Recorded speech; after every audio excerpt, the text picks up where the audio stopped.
Hello friends, welcome है आप सभी का मेरे इस ब्लॉग में।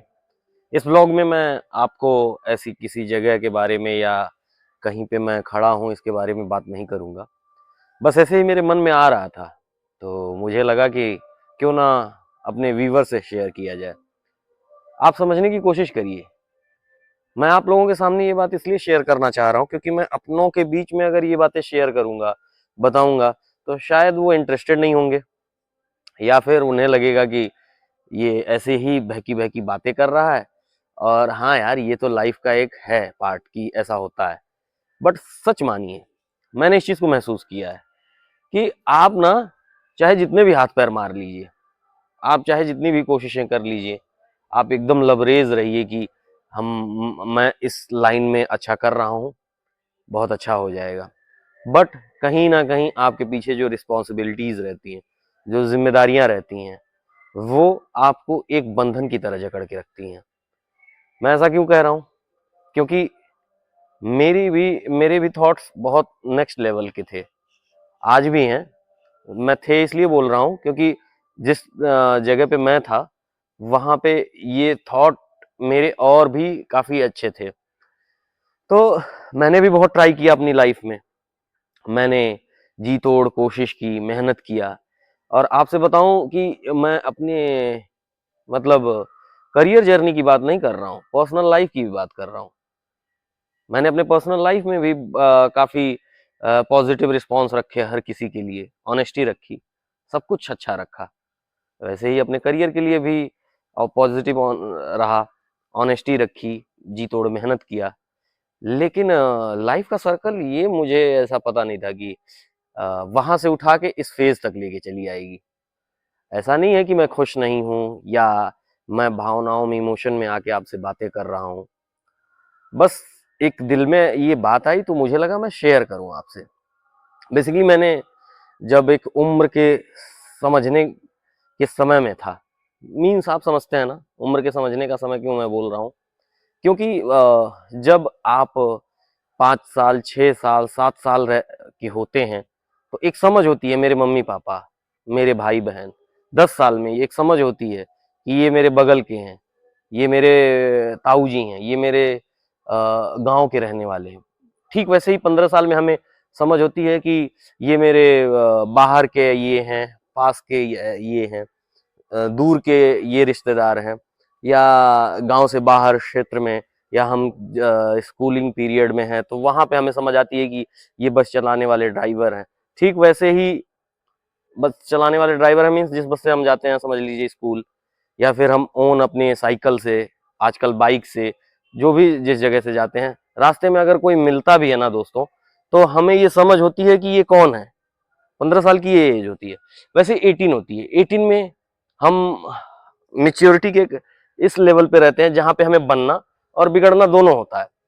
इसी 18 में हमें एक चीज़ की लैकनेस होती है, समझ की, कि हमें क्या सही करना है, क्या गलत करना है। हमें जो करना होता है हम कर जाते हैं, ठीक है? हम उसके पीछे थिंक नहीं करते हैं कि क्या होगा इसका, कैसे होगा? क्यों मैं ऐसा बोल रहा हूँ? इसके पीछे एक वजह है कि जैसे एक अभी मेरे जानने में 18 साल से ही एक लड़का ट्रेडिंग की जर्नी शुरू किया अपनी। उसने जो पेन देखे, जो परेशानियाँ देखी, जो उसने उसने भी अपने दिमाग में एक सपने पिरोए थे। तो उसको ये मतलब उसके लॉसेस जब हो रहे थे, तो उसे एज़ इट इज़ लग रहा था कि हाँ, ये लॉसेस हो रहे हैं, थोड़ा परेशान होता था, थोड़ा सोचता था। लेकिन उसके पीछे की ना साइकोलॉजी उसको नहीं पता थी। क्या? कि अगर 10,000 उसे एक दिन लॉस होते, मैंने तो उसके 50,000 के लॉस देखे थे। आज वो अच्छे खासे प्रॉफिट पीरियड में है क्योंकि वो 25 से 26 साल हो गए, 7-8 साल ट्रेडिंग को दिया। तो कहीं न कहीं उसे एक नॉलेज डेवलप हो गई कि हाँ, कहाँ से कैसे क्या करना है। लॉसेस होते हैं बट प्रॉफिट भी कर लेता है। तो उस ड्यूरेशन में उसे ना उस चीज़ 50,000 का पता नहीं था, तो वो कर गया। तो 18 तो मैं बताऊँ तो 18 में मुझे ये समझ आया कि हाँ दुनिया ऐसे चलती है, अपने परिवार के लिए, अपनी फैमिली के लिए ये करना होता है। कुछ करके सर्वाइवल की करना चाहिए। लेकिन मेरे दिल में कहीं न कहीं सपना भी एक पीर हो रहा था कि मुझे करना है। तो मैंने अपने करियर जर्नी को आगे बढ़ाने के लिए मैंने थिएटर जॉइन किया। बेसिकली मैं एक एक्टर हूँ। एक्टर हूँ इसलिए बोल रहा हूँ क्योंकि अभी मैं एक्टिंग जर्नी से दूर आ चुका हूँ अपने घर वापस, क्योंकि मेरे पिताजी नहीं थे, मेरी मम्मी अकेली थी। तो उनकी देखभाल करने के लिए, चीज़ों को समझने के लिए मुझे वापस आना पड़ा। मैं मुंबई में रहा, अपने एक्टिंग फील्ड को जी तोड़ मेहनत करके जी जान लगा दिया, बट नहीं हुआ। सडनली ये नहीं हुई मेरे फेवर में, तो मैंने उसको अपना एक भाग्य ही मान लिया कि यही है भाग्य। फिर मैं यहाँ पे आ गया अपने मम्मी के बीच में, पिताजी नहीं रहे, जिम्मेदारियां बड़ी थी, बाबा थे, दादी थी, वो भी चली गई। तो एक वक्त के बाद तो होता ही है कि इतने सारे भार अगर आपके ऊपर आ जाएं तो आपको डिसीजन लेना पड़ता है। तो फाइनली मैं मुंबई जैसे शहर से वापस आके अपने शहर में रहने लगा।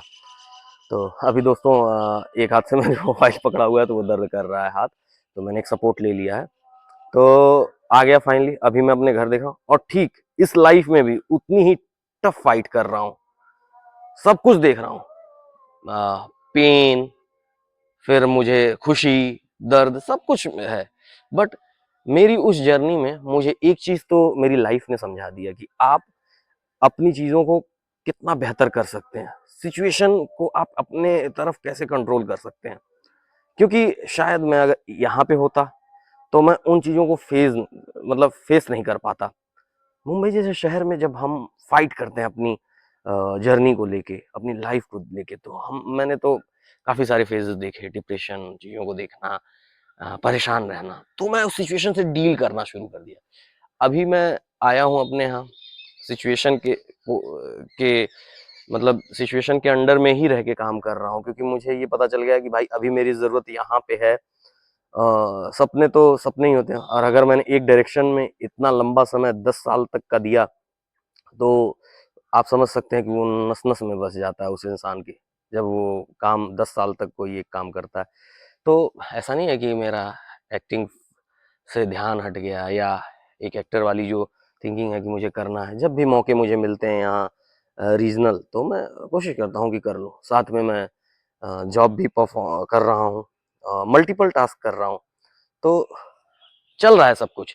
इस बीच में थोड़ी अप एंड डाउन चीजें होती हैं, बट उसको मैनेज करना मुझे बखूबी लाइफ ने, वो 10 साल में हो सकता है कि मेरा grow as an actor, as an मेरे काम को लेके ना हुआ हो, लेकिन लाइफ की ग्रोथ मुझे बखूबी देखने को मिली, हाउ टू डील सब प्रॉब्लम।